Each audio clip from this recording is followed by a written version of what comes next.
al campo energético, nos compartirá su visión precisamente sobre la bioenergía, sobre la lucha contra el cambio climático y el impacto en la caña de azúcar y los desafíos de descarbonización. Sí, ya está con nosotros el ingeniero, a quien saludamos en este momento. ¿Cómo está? Muy bienvenido. Buenos días, un gusto estar aquí con ustedes. La problemática ambiental realmente me apasiona. Estoy trabajando en esto toda la vida en el sector azucarero, más de 35 años, y dediqué también 7 años al estudio de una solución ambiental para Tucumán a través del proyecto de generación con rastrojos de caña del Bracho, primero con Pluspetrol, después con YPF. Y últimamente me estoy dedicando a temas de energías renovables y enmarcado en la problemática del cambio climático. Para nosotros es un gusto poder contar con su presencia y poder charlar hoy en el programa. Y para empezar queríamos preguntarle qué es la descarbonización para todos los vecinos que hoy en día nos están mirando y que lo puedan entender de forma sencilla. Bueno, la problemática ambiental es muy amplia, tiene muchas facetas, pero la principal de todas, la principal causa, en las leyes ambientales dicen que hay que hacer eje en el cambio climático. ¿Y el cambio climático de qué se deriva? Se deriva de la concentración de gases de efecto invernadero en la atmósfera, que ha venido aumentando. Veamos, la concentración se mide en términos de CO2, partes por millón de CO2 en el aire. Es como estar manejando un auto, uno ve el tablero principal, lo primero que ve, los indicadores más importantes, velocidad, revoluciones por minuto del motor, otros secundarios, temperatura, combustible, qué sé yo. Pero vamos al principal en esta temática, que es la concentración de gases de efecto invernadero en la atmósfera, que se mide en forma directa recién desde la década de 1950. Pero se han efectuado mediciones indirectas, como buscando en las capas de hielo en la Antártida, donde se conoce la edad geológica. En las capas de hielo tenemos aire atrapado, entonces uno mide la concentración ahí de la muestra y sabe más o menos a qué época se está refiriendo. Esta concentración se ha medido para 800.000 años atrás.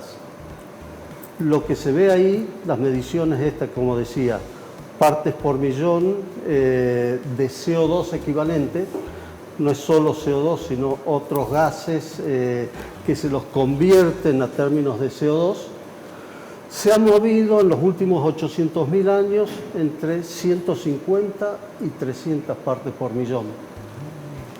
Y eso alternaba fenómenos climáticos, calor, olas de calor, frío, que se alternaban, pero dentro de esos parámetros. ¿Qué es lo que está pasando ahora?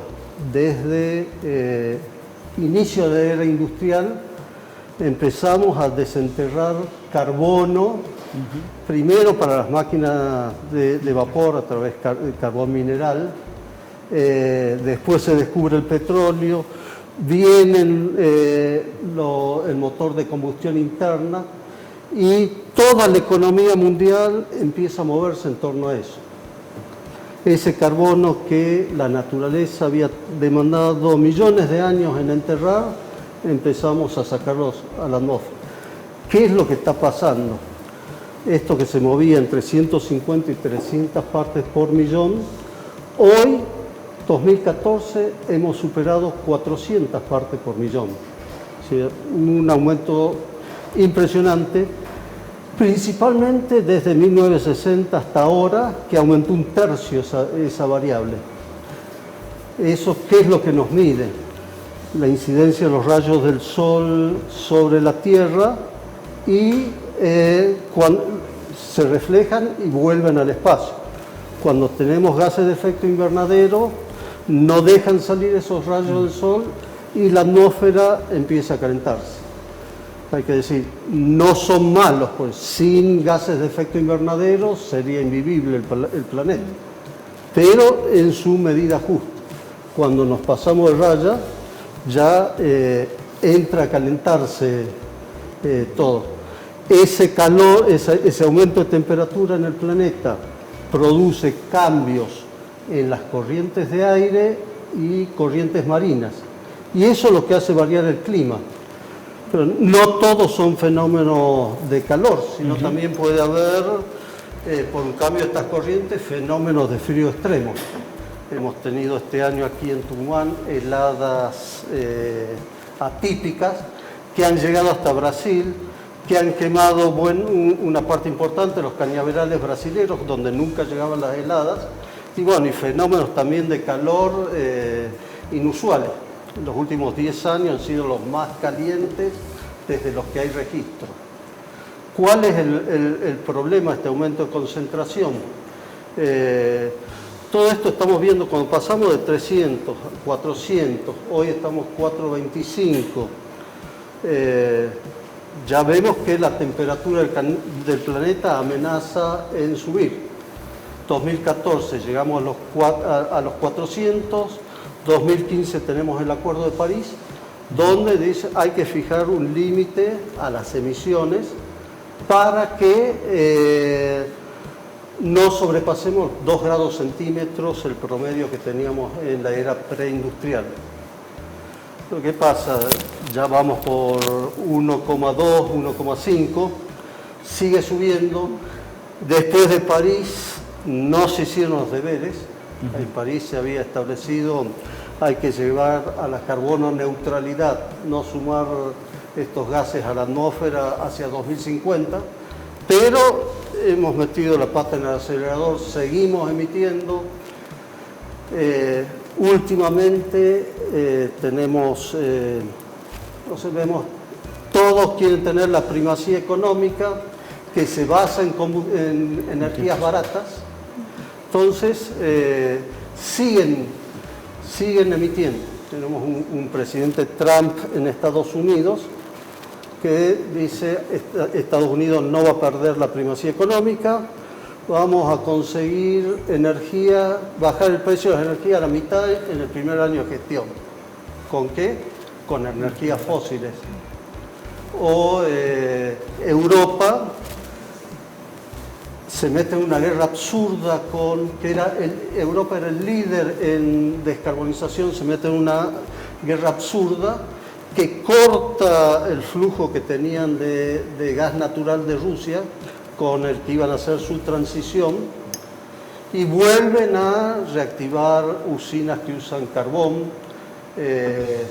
usan combustibles alternativos, GNL, que en su proceso de licuefacción primero, transporte, regasificación, implican mayores emisiones. Entonces estamos en un camino que vamos a subir. ¿Cuál es el problema?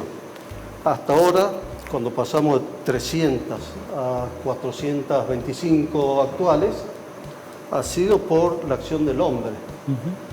Pero es evidente, porque estamos viendo el comportamiento del consumo de energía, que representan el 75% de la emisión de estos gases. El grueso es energía. Y vamos un camino de no resolver, miramos para otro lado y esto sigue aumentando. Pero hay especialistas que dicen, ojo, no todo está en las emisiones del hombre. Veamos cómo está el carbono a nivel superficial terrestre. Si vemos, en la atmósfera hay 700 millones de gigatoneladas. Si vemos la parte orgánica, carbono orgánico, en suelos hay 2.000, 2.000, en la vegetación que está sobre la superficie otros 2.000, pero en los mares, bajo los hielos, hay 40.000 toneladas. 40.000, estamos viendo 4.000 en carbono orgánico, 700 en la atmósfera. ¿Qué es lo que está pasando con este calentamiento? Entran a derretirse los cielos, se acidifican los mares y entra a surgir carbono que va a la atmósfera y ya no es una acción del hombre, sino hemos destapado la olla y hay un problema gravísimo con el clima. Los científicos marcan las 400 partes por millón como el punto de no retorno. Estamos muy cerca, 425, y estamos añadiendo 3, 5 partes por millón por año. Es lo que va creciendo esa concentración. O sea que a fines de la década que viene ya el planeta va a estar en problemas. Lo que podemos hacer los hombres es hacer lo que se preveía en el Tratado de París, limitar las emisiones. Entonces, y si no, vendrá lo que tenga que venir y tendremos que adaptarnos, que parece que están jugando a eso. Dan ya como perdida la batalla de la descarbonización. Pero yo soy optimista, pienso que estamos a tiempo, pienso que tenemos las herramientas para lograr revertir este aspecto y tenemos que examinar cuáles son las causas de lo que ha hecho el hombre. Decía, la principal, 80% de las emisiones son las energías fósiles. Tenemos que buscar energías alternativas. Dentro de esas energías, no sé si quieren preguntar algo, me interrumpen. Sí, ingeniero, puntualmente ya para abordar, usted hablaba muy bien de lo que respecta al dióxido de carbono y cómo se está generando a través de la actividad del hombre, y precisamente con respecto a la energía, cómo contribuye la bioenergía a reducir precisamente las emisiones de gases de efecto invernadero. Sí. La bioenergía es una solución muy importante porque sustituyen con una solución de carbono neutro emisiones del factor energético más difícil de resolver, de bajar las emisiones, que es el transporte. ¿Por qué el transporte? En transporte se necesitan energías alternativas con alta concentración energética, porque va en el mismo vehículo. No es lo mismo una usina eléctrica que, bueno, independientemente del peso, puede abastecerla con otras alternativas. El transporte no tanto.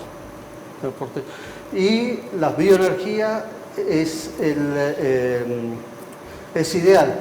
Uno, porque está tecnológicamente ya probado. Bien. Con respecto, por ejemplo, si bajamos al bioetanol, sustituye nafta que emite 1,3 kilos de CO2 por litro de nafta. El bioetanol que sustituye eso disminuye las emisiones entre un 70 y un 90%, depende de la eficiencia del sistema productivo, del esquema productivo. Y con soluciones ya probadas. En Brasil hace cuánto que circulan vehículos etanol, los vehículos flex que compatibles, sin necesidad de hacer ninguna inversión estructural ni transformación de vehículos. Cuando vemos el plan de descarbonización que tiene Argentina, uno se agarra la cabeza, porque apuesta todo primero al GNC. El GNC no disminuye 70-90% como el alcohol, sino disminuye solamente un 17% respecto a la nafta. O sea, ingeniero, ¿y cuánto potencial tiene Argentina para convertirse en líder precisamente de lo que estamos hablando, que es bioenergía? Argentina podría satisfacer toda su demanda, tanto de gasoil como de nafta, con biocombustibles. Hoy estamos con, aquí hablemos de nafta, estamos abasteciendo un 12%, la mitad con etanol de caña, mitad con etanol de maíz. De maíz, de las 54 millones de toneladas que produce Argentina, se usan menos de 2. Hay un espacio enorme para crecer. Caña de azúcar, estamos subutilizando hoy menos de 400.000 hectáreas de las 2,5 millones que son muy aptas para producir caña, detectadas por el INTA, un trabajo del INTA.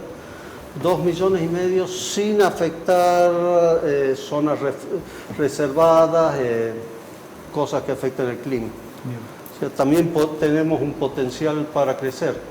En Tucumán, hoy estamos 260, 300 millones de litros, y Tucumán en la superficie actual, con tecnologías de punta, podría estar perfectamente produciendo más de 1.000 millones de litros. Podríamos triplicar fácilmente nuestra producción de bioetanol. Entre maíz, caña, ampliando zonas de caña, mejorando productividad, no hay límite, por lo menos en lo relativo a la demanda argentina. Pero Argentina quiere ir por otros caminos, quiere ir GNC, quiere ir a la electromovilidad, que no es una solución válida. Electromovilidad implica inversiones gigantescas en infraestructura. En Estados Unidos dice, si queremos convertir todo eléctrico, la inversión que hay que hacer son $1.500 por habitante. Allá lo multiplicarán por sus 300 y algo millones. Multipliquemos eso aquí en Argentina, que nuestras redes están, con respecto a las de Estados Unidos, son mucho más pobres. Multipliquemos por 1.500 y necesitamos inversiones solamente en red de distribución, transporte de electricidad de más de 70.000 millones de dólares. Ingeniero, justo eso le iba a preguntar. ¿Qué incentivos o políticas públicas cree que hacen falta para fomentar justamente el desarrollo de las bioenergías? Las bioenergías, decía, tienen que ver con la sustitución de otras fuentes que emiten. Sí. Entonces, están enmarcadas dentro del cambio climático. Para mí, la política fundamental es qué valor ponemos a las emisiones de carbono a la atmósfera. ¿Qué precio le ponemos? Ya sea tasas a las emisiones o, no sé, compensar emisiones con un mercado de bonos de carbono. Hay que ir por ahí. ¿Cuáles son los precios de referencia para eso? Tenemos, por ejemplo, hoy capturar carbono de la atmósfera, una captura directa, tiene un costo de $500 por tonelada de CO2. ¿Cuánto se está cobrando en Argentina por ese concepto? Si uno ve el impuesto al CO2 que se aplica sobre las naftas, no llega a $5 la tonelada de CO2. O si uno quiere poner también el impuesto a los combustibles líquidos, que no lo tributa el alcohol, estamos hablando de, no llegamos a 100, contra 500 de costo. Si pusiésemos esa variable dentro de nuestra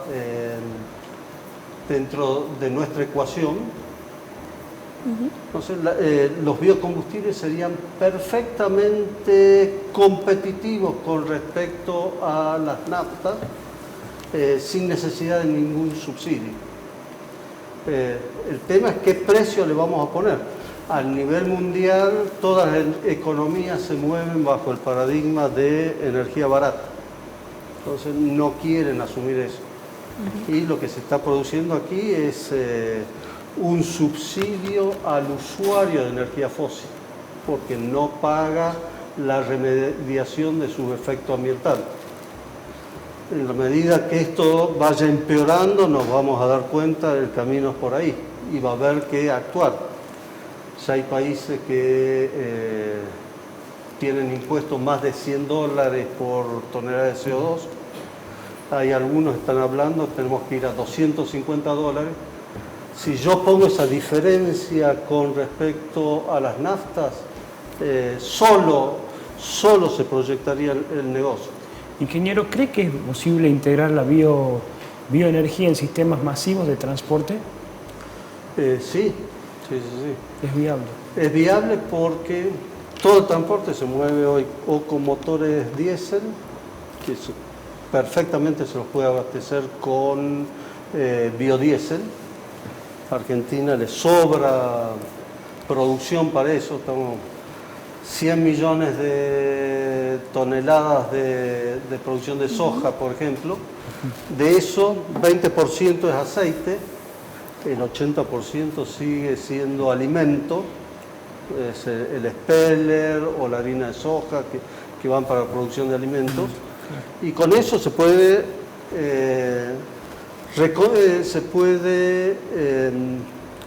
neutralizar las emisiones de todo el parque de transporte de Argentina.